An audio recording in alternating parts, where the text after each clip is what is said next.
सनकादि ऋषियों को बहुत सुंदर से स्वागत सम्मान किए और वहीं गेट पर आ गए थे भगवान। अंदर नहीं बुलाया कि आइए बैठिए, स्वागत चाय पानी पीजिए, नहीं बोले। वहीं से उनको विदा किए, सनकादि ऋषि वहां से चले गए और जय विजय रोने लगे। जय विजय ने कहा महाराज भगवान ये क्या हो गया? भगवान ने कहा मेरा इच्छा था, ये सब मेरे इच्छा से हुआ है। प्रभुपाद जी कहते हैं कि कभी कभी भगवान को शरीर में खुजली होने लगती है, सोते सोते थक जाते हैं, तो मन करता है कहीं जाए, थोड़ा कुश्ती उस्ती खेले, किसी के साथ कुछ है कुश्ती खेले। पर उनके साथ खेलने के लिए वो ऐसा आदमी भी तो चाहिए। मच्छर के साथ थोड़ी कुश्ती हो सकता है, तो उनको फिर ऐसा शक्तिशाली चाहिए। तो अपने बैकुंठ लोक में देख रहे थे सबसे शक्तिशाली जय विजय, ये गेट पर जो खड़े हैं सिक्योरिटी गार्ड, ये सबसे शक्तिशाली है, इन्हीं को भेजना चाहिए। तो इनका पूरा व्यवस्था था, भगवान ने सब कुछ ये सब उनका। और ये सब श्राप देने के बाद में भगवान बाहर निकल करके आए, बोलने लगा आपने सही किया ये। तो ये सब भगवान का इच्छा था। अब क्या हुआ? तो बोले अब तुम लोग जाओ। जय विजय से भगवान ने कहा तुम लोग जाओ, पृथ्वी पर जाओ और तुम लोग चिंता मत करो, तुम लोग को लेने के लिए मैं आऊंगा, तुम लोग का उद्धार मैं ही करूंगा, तो चिंता मत करूंगा। अच्छे तरह से समझाए। अब वही जो जय विजय दोनों पार्षद है, वही आज दिति माता के गर्भ में आ गए और दिति माता ने 100 वर्षों तक इन दोनों पुत्रों को जन्म नहीं दिया। जय विजय जो हिरण्याक्ष और हिरण्यकशिपु है, जन्म नहीं दिया। 100 वर्षों के बाद में दिति माता ने जन्म दिया। जैसे ही जन्म हुआ, दोनों विकराल शरीर पहाड़ की तरह, दिविस्पृशो हेम किरीट कोटि भी, मुकुट पहने तो आकाश में लहरा रहा था, इतने बड़े बड़े विकराल शरीर था इनका। 100 वर्षों के बाद जन्म मिला है, कैसे होंगे, है ना? एकदम विकराल शरीर। जय विजय आज हिरण्याक्ष और हिरण्यकशिपु बने हुए हैं। हिरण्याक्ष ने कहा हिरण्यकशिपु से, भैया हमको बल पराक्रम बहुत मिला है, लेकिन हमारे साथ लड़ने वाला कोई नहीं, तो हमारे बराबर का कोई मिल नहीं रहा है। अब मैं दिग्विजय करने जा रहा हूं। एक गदा उठाया और गदा लेकर के अकेले चल दिए, बोला मैं दिग्विजय करूंगा। सबसे पहले स्वर्गलोक में पहुंचा और स्वर्गलोक में जो अट्टहास किया, स्वर्गलोक सारे देवता लोग स्वर्गलोक को खाली करके भाग गए, क्योंकि उनको पहले से पता था, है ना, कि भगवान के पार्षद है। स्वर्गलोक खाली करके भाग गए। हिरण्याक्ष समझ गया कि मेरे साथ युद्ध करने वाले कोई नहीं। समुद्र में नीचे आया, समुद्र में आकर के समुद्र के लहरों में गदा से मार रहा है। समुद्र के लहरें आ रहा है, उसी को गदा से मार रहा है। उसका शरीर में कहीं लड़ने की बहुत। समुद्र देव को बोला, समुद्र देव बाहर आ जाओ, मेरे साथ युद्ध करो। समुद्र देव ने प्रकट हो गया। समुद्र देव बोले कि जब तुम्हारी उम्र का था तो मेरे को भी बहुत खुजली होता था, लड़ने की इच्छा होता था, पर अब मैं बूढ़ा हो गया, मैं युद्ध नहीं कर सकता हूँ। हाँ, लेकिन मेरा आशीर्वाद है तुम्हारे साथ, तुमको तुम्हारे लायक, तुम जैसे दुष्टों को मारने के लिए ही भगवान बराह रूप में प्रकट होते हैं। और बराह देव भगवान प्रकट हो चुके हैं, है ना। इधर मनु महाराज ने इधर जाकर के बोला और ब्रह्मा जी के नासिका रंध्र से बराह देव प्रकट हो गए। दौड़े दौड़े हिरण्याक्ष जो था उस समय शयन कर रहा था, सो रहा था, और भगवान बराह देव आए और बराह देव ने पृथ्वी को उठाने लगे, पीछा किया, दौड़ने लगा। जंगली सुअर कहां भाग रहा है? तेरे अंदर थोड़ा सा भी शक्ति है तो मेरे साथ युद्ध कर। तुम क्षत्रिय है, तुम्हारे अंदर क्षत्रिय रक्त थोड़ा सा भी है, मेरे साथ युद्ध कर। वो गालियां दे रहा है, बहुत उटपटांग बात कर रहा है, पर भगवान कुछ नहीं। बराहदेव अपने दांत पर, ऐसे दांत पर रख करके पृथ्वी को बाहर लेकर के आ रहे हैं। पीछे से वो उटपटांग बातें ललकारते हुए आ रहा है, लेकिन वो एक बात भी नहीं सुन रहे, क्योंकि ब्रह्मादेव ने देखा धरती माता बहुत डरी हुई है, कहाँ पर है। धरती माता को पहले अपने यथास्थान छोड़ा जाए, फिर बाद में इसको देखा जाए। को कोई फर्क नहीं पड़ रहा है। हाथी चले, हाथी जब चलता है तो कुत्ता भूखने से उसको कोई फर्क नहीं पड़ता है।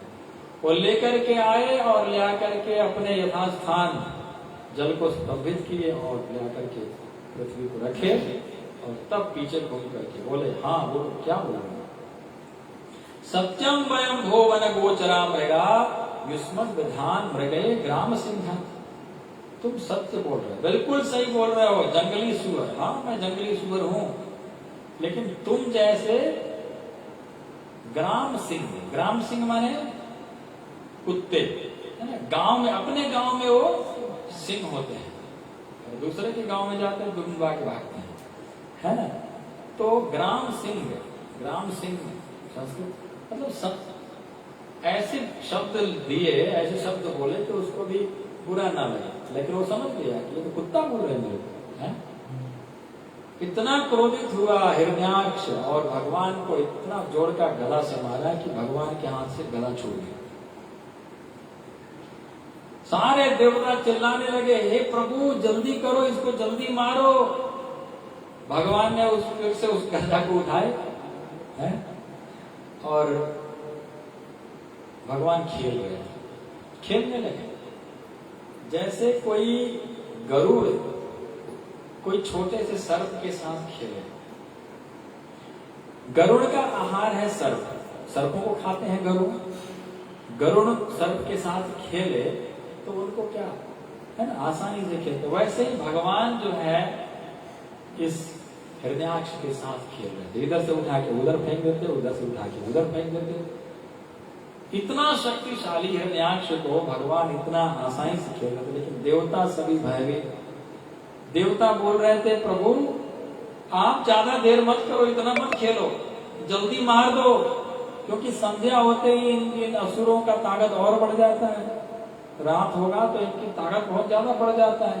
भगवान को हंसी आ रहा, मेरे शक्ति पर भी इनको संदेह हो रहा है। रात होने से क्या हमको फर्क पड़ता है।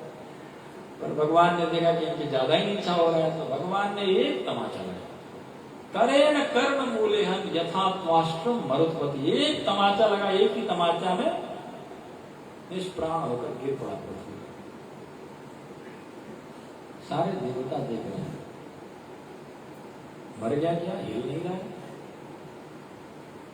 दूसरा देवता दूसरा कहता है कि नहीं मरा नहीं है, एक तमाचा में कैसे मर जाएगा। तीसरा कहता है नहीं मर गया, लगता है इतना देर हो रहा है तो जरूर मर गया होगा, चलो हम लोग स्तुति करते हैं। चौथे ने कहा नहीं, अगर ये जीवित होगा ना तो हमारी विदाई कर देगा, नहीं करना चाहिए, रुको। भगवान ने देखा, अंत में देवताओं ने सोचा कि चलो अब इतना देर हो गया तो स्तुति कर ही देते हैं, लेकिन ये जीवित होगा तो इसको भी बुरा ना लगे, ऐसा स्तुति कर। अहो इमाम को लभेत संस्कृत। कितना भाग्यमानी है, देखो इस असुर की भाग्य को, ये इतना है, मरने के बाद भी देखो कितना फटी फटी आंखों से भगवान का दर्शन कर रहा है। कितना भाग्यमानी है, कितना यम योगिनो योग समाधिना रहो ध्यायन्ति लिंगादशो। बड़े बड़े योगी ऋषि मुनि लोग हजारों वर्षों तक ध्यान लगाए रखते, एक झलक दर्शन नहीं मिलता है। वही भगवान का दर्शन ये मरने के बाद भी फटे फटे आंखों से दर्शन कर रहा है भगवान का। कितना भाग्यवान है। भगवान समझ गया, चाहे डरे हुए देवता लोग, मेरी स्तुति नहीं वो उसकी स्तुति कर रहे हैं। भगवान ने अपने पाद प्रहारी किया, अपने चरणों से मारा, तो उस तरफ जब लुढ़क गया तब समझ गया अच्छा ये मर चुका है। तब बड़े सुंदर से स्तुति किए हैं भगवान को बहुत, और भगवान अंतर्ध्यान हुए। अब सृष्टि प्रारंभ हुआ है। मनु महाराज के 5 बेटियां, 3 बेटियां और 2 पुत्र। एक भजन गाते हैं,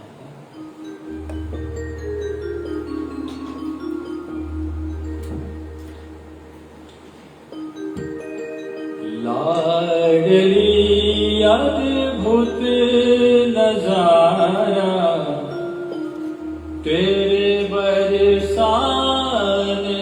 में है। लाडली अद्भुत नजारा तेरे बरसाने में। लाडली अद्भुत नजारा तेरे बरसाने में है। लाडली अद्भुत नजारा तेरे बरसाने में है। लाडली अद्भुत नजारा तेरे बरसाने में है। लाडली अद्भुत नजारा तेरे बरसाने में है। बेसहारों का सहारा तेरे बरसाने में है। सहारों का सहारा तेरे बरसाने में।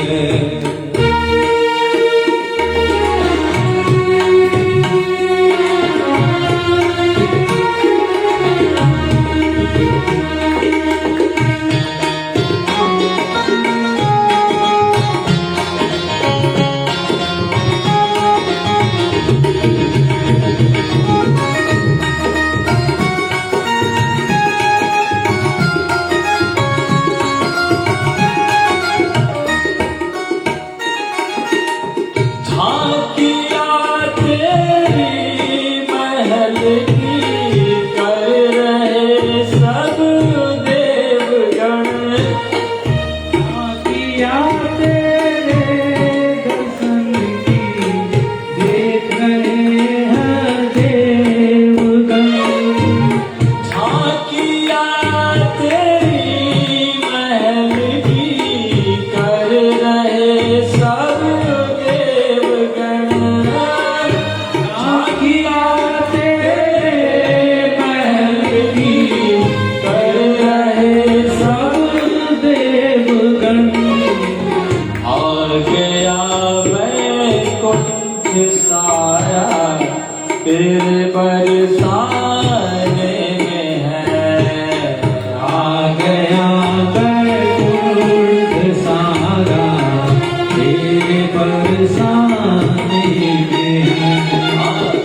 लाडली अद्भुत नजारा तेरे बरसाने में है। लाडली अद्भुत नजारा तेरे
तेरे बरसाने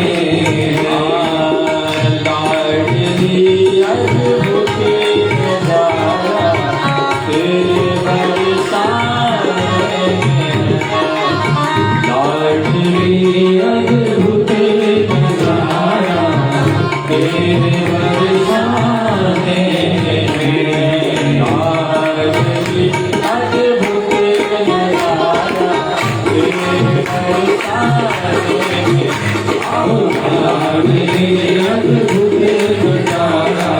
तेरे बरसाने लाडली अद्भुत नजारा तेरे बरसाने लाडली अद्भुत नजारा तेरे बरसाने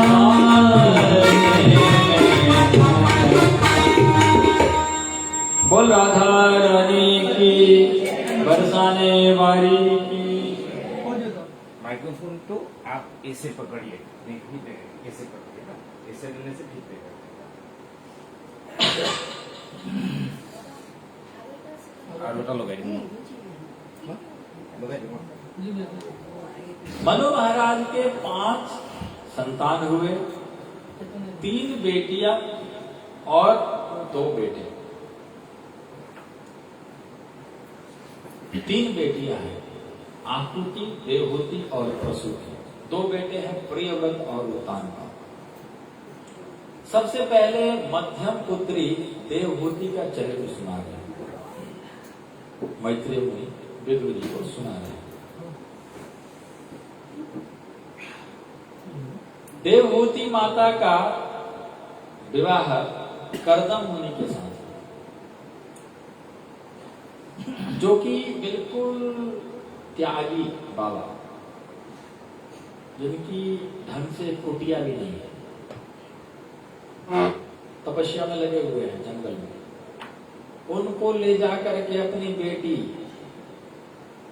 मनु महाराज, संसार के सबसे पहला चक्रवर्ती, संसार का राजा, अपनी बेटी का विवाह किससे कर रहे हैं? वो जंगल में जो पड़ा हुआ है बाबा कर्दम मुनि के साथ।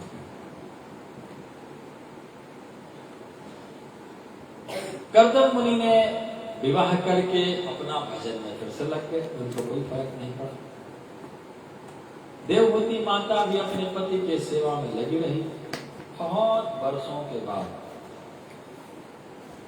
याद आया कर्दम मुनि, अरे मेरा विवाह हुआ है, मेरी पत्नी भी है। जैसे ही देखिए तो सामने एकदम दुबली पतली, अच्छी तरह से स्नान तक नहीं कर पाएगी, पति की सेवा में लगी हुई थी। उनको संसार से आगे कौन है, पीछे कौन है, क्या कर रहा है, उसे कोई मतलब ही नहीं था। अब जाके पता चला रही मेरी पत्नी है और ये देवहूति माता है। देवहूति माता इतना सुंदर थी कि एक बार छत पर गेंद खेल रही थी, तो गंधर्व ऊपर से जा रहे थे अपने विमान से, तो गंधर्व देवहूति माता के सौंदर्य को देख करके गिर पड़े, विमान से नीचे गिर गए। इतना सुंदर थे देवहूति माता, इतना सुंदर थी। और वो देवहूति माता आज एकदम पति की सेवा में ऐसे लगी हुई है। कर्दम मुनि ने कहा, तुष्टो हमद्य तव मानविमान गाया शुश्रूषया परमया परया च भक्त्या यो देहि नामयमतीव स्वहृत स्वदेहो नावेक्षितः समुचितः क्षपितुम मदर्थे। मत अर्थे, मेरे लिए तुमने इस संसार में जिसको सबसे ज्यादा कीमती वस्तु हम मानते हैं, शरीर, उस शरीर को भी तुमने ध्यान नहीं दिया, मेरी सेवा में लगी रही। तुष्टो हम, मैं तुमसे तुष्ट हूँ, संतुष्ट हूँ, तुम्हारी सेवा से मैं प्रसन्न हूँ, मांगो क्या चाहती हो। देवहूति माता ने कहा, गृहस्थ जीवन में है तो और क्या, संतान होना चाहिए, संतान की इच्छा है। तो कर्दम मुनि ने कहा, तुरंत समझ गया। कर्दम मुनि ने अपने कमंडलों से जल लिया और जैसे ऐसे छींटा, वहां कामक विमान प्रकट हो गया। इतना बड़ा विमान, कामनाओं से चलने वाली, कामनाओं को पूर्ण करने वाली विमान। आप उस विमान पर बैठ जाओ, जहां जाना है खाली मन से सोचो, वो चले जाएगा, वहां जाएगा। उसमें डीजल पेट्रोल नहीं चाहिए, है ना? पेट्रोल खत्म हो गया उसमें डाल, वैसे नहीं। वो अपनी मन से चलने वाले विमान, उसमें सब कुछ है। उस विमान के अंदर, है ना, गार्डन भी है, उसके अंदर स्विमिंग पूल भी है, सब कुछ है उसके अंदर, है? ऐसा विमान एक संकल्प मात्र से प्रकट कर दिया कर्दम मुनि ने, और बोले कि चलो चलो विमान पे बैठ जाओ। देवहूति माता को इतना, देवहूति माता सोच रही है कि अपने शरीर को देख करके इस विमान पे कैसे, है ना, तो समझ गए। निमज्यास्मिन् हृदय भीरु विमानी जमारूढ़।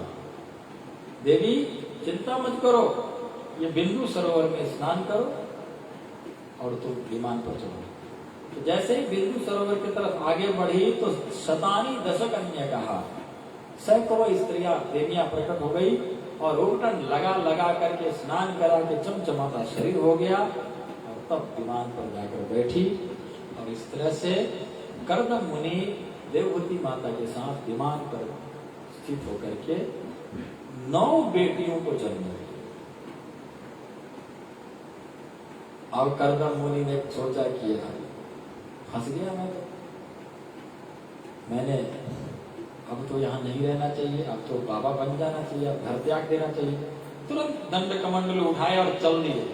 देवहूति माता ने पकड़ लिया चरणों को, महाराज कहाँ जा रहे? बोले याद करो मैंने बोला था विवाह से पहले एक संतान होते ही मैं बाबा बन जाऊंगा। आज 9 बेटियां हो गई हैं। देवहूति माता ने कहा कि 9 बेटियां हैं, बेटा तो है नहीं, कि बेटियों का विवाह हो जाएगा तो ये अपने अपने घर चली जाएगी, हमारे मेरे साथ मैं कैसे रहूंगी। तब कर्दम मुनि को याद आया, भगवान ने कहा था कि कर्दम तुम विवाह करोगे तो तुम्हारे पुत्र के रूप में मैं प्रकट होऊंगा। तुरंत याद आ गया और कर्दम मुनि ने कहा, मां खिलो राजपुत्र मात्मानं प्रत्यनिंदिते भगवांस्ते क्षरो गर्भम अधुरात संप्रवक्ष्यते। जब तुम्हारे गर्भ में साक्षात भगवान ही हमारे घर आने वाले हैं तो मैं जंगल में जाके क्या करूंगा? अब मैं नहीं जाऊंगा, क्योंकि तुम्हारे गर्भ से साक्षात भगवान हमारे घर आने वाले हैं, अब मैं नहीं जाऊंगा। और इस बार भगवान स्वयं कर्दम मुनि के पुत्र के रूप में प्रकट हुए हैं, कपिल भगवान। बोल कपिल भगवान की। कपिल भगवान का प्राकट्य में ब्रह्मा जी भी आए हैं, उनके नामकरण संस्कार में ब्रह्मा जी भी आए हैं। ब्रह्मा जी अपने 9 पुत्रों को लेके आए हैं, 10 पुत्र, 10 ऋषि पुत्र हैं। उनमें से 9 पुत्रों को मरीचि, अत्रि, अंगिरा, पुलस्त, पुलह, क्रतु, भृगु, वशिष्ठ, दक्ष, ये 9 है। नारद जी को नहीं कहा कि नारद जी पहले से ही घुमक्कड़ थे, कहीं घूमने निकले हुए थे, है ना। तो ये 9 ऋषि पुत्रों को लेकर के आए और उस जन्मोत्सव में भाग ले रहे थे। समापन हुआ, बहुत सुंदर से जन्मोत्सव समापन हुआ। तो अंत में कर्दम मुनि ब्रह्मा जी के पास आए, बोले आपसे एक प्रार्थना है। बोले क्या? बोले मेरे पास 9 बेटियां हैं, आपके पास 9 बेटे हैं, एक दूसरे के साथ विवाह कर देते हैं, ना आपको कहीं भटकना पड़ेगा, ना मेरे को कहीं भटकना पड़ेगा। ब्रह्मा जी ने कहा ये तो बहुत अच्छी सोच है तुम्हारी, बहुत अच्छी विचार है, शुभ से शीघ्र, ये तो शुभ कार्य है, जल्दी करो। और क्या था, बहुत धूमधाम से ब्रह्मा जी के 9 बेटे और कर्दम मुनि के 9 बेटियों के साथ विवाह हुआ। इन्हीं में से एक बेटे जो थे वो अत्रि मुनि थे, ब्रह्मा जी के अत्रि, मरीचि अत्रि, है अत्रि मुनि थे। अत्रि मुनि का विवाह कर्दम मुनि के जो बेटी अनुसुईया मां थी, है ना, उनके साथ विवाह। तो अत्रि मुनि के यहाँ संतान न होने पर अत्रि मुनि ने भारी तपस्या किया। उस तपस्या के द्वारा 3 देव प्रकट हो गए। ब्रह्मा विष्णु महेश। बोले मांगो क्या चाहते हो। अत्रि मुनि ने कहा मैंने तो एक को ही बुलाया था, तीन तीन कैसे आ गए। बोले भो अत्रि हम नत्रि, हे अत्रि हम तीन नहीं है, देखने में तीन लगते हम हैं एक ही, मांगो तुमको क्या चाहिए। बोले मुझे संतान की इच्छा है। तीनों ने ही तथास्तु कह दिया। फलस्वरूप तीनों ही अत्रि मुनि के पुत्र के रूप में अंश के रूप में प्रकट हुए। सोमभूत ब्रह्मण अंशेन दत्तो विष्णु योगिनी। ब्रह्मा जी के अंश से चंद्रमा का प्राकट्य हुआ और सोमभूत ब्रह्मण अंशेन दत्तो विष्णु योगिनी। भगवान विष्णु के अंश से दत्तात्रेय मुनि का प्राकट्य हुआ और दुर्वासा शंकर अंशो, दुर्वासा मुनि का, भगवान शिव के अंश से दुर्वासा मुनि का प्राकट्य। ये तीनों जो है अनुसुईया अत्रि मुनि के पुत्र हैं। अब बोले अब तो मुझे जाना चाहिए, अब घर में बेटा भी हो गया, बेटियों का विवाह भी हो गया, अब अपने बेटा के साथ रहो, अब मैं भजन करने के लिए जा रहा हूँ। कर्दम मुनि।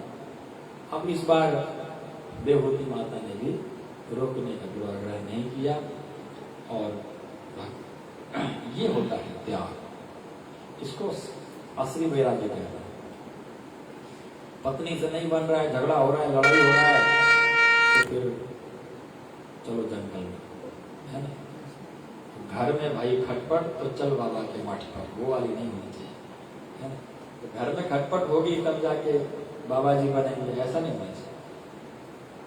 आप देखिए कर्दम मुनि को, कर्दम मुनि की पत्नी देवहूति माता जैसे पत्नी कपिल भगवान, बेटियां अनुसुईया मां की तरह है, फिर भी घर छोड़ करके भजन करने के लिए चले। इसको असली वैराग्य कहते हैं। अब अकेले देवहूति माता, कपिल भगवान तो अपना भजन में लगे रहते हैं, देवहूति माता अकेले, मन नहीं लग रहा है।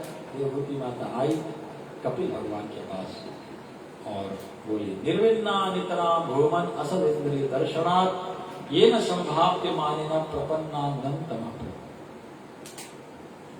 हे प्रभु,